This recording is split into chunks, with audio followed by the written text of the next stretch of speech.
It is one of the oldest jokes in sports, generally attributed to Babylon native Rodney Dangerfield.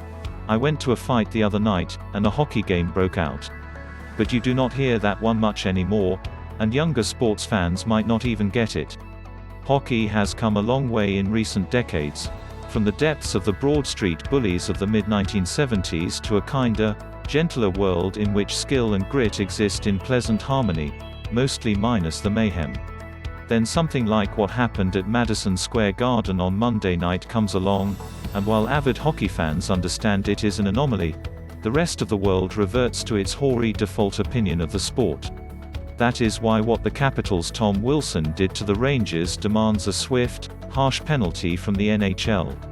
Sure, trying to kill a couple of opponents, including one of the best players in the league, is reason enough for a long suspension that includes at least the rest of this regular season and playoffs. But this is about more than the batted heads of Pavel Buchnevich and Artemi Panarin. It is about the integrity of a league forever in search of more attention, revenue and respect in the United States. Wilson has been suspended 5 times in his career, including for 7 games this season after he boarded the Bruins Brandon Carlo. When he returned, it was assumed referees and the league would be keeping an extra close eye on him. Then came Monday, when Wilson first was seen punching Buchnevich in the head after the Ranger already was on the ice and in no position to defend himself.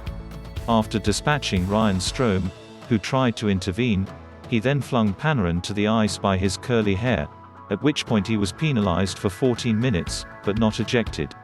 Bizarre. Rangers rip into Tom Wilson. Zero respect for the game. Rangers coach David Quinn and forward Mika Zibanejad called out Tom Wilson after the game against the Capitals, saying he has zero respect for the game and could have caused serious injuries with his antics. Wilson eventually scored an empty net goal to cement the Capitals' 6-3 victory, which moved them into a tie for first place in the East Division. This is where his inevitable suspension gets interesting. Unlike a traditional hockey goon, Wilson is a pretty good player, and benching him for the playoffs would help the Capitals' upcoming opponents.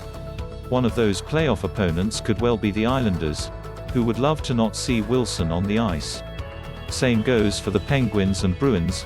That is understandable, from a competitive perspective. But for the league, its fans and those of us who love the sport, this decision, and the statement it must make, is bigger than that.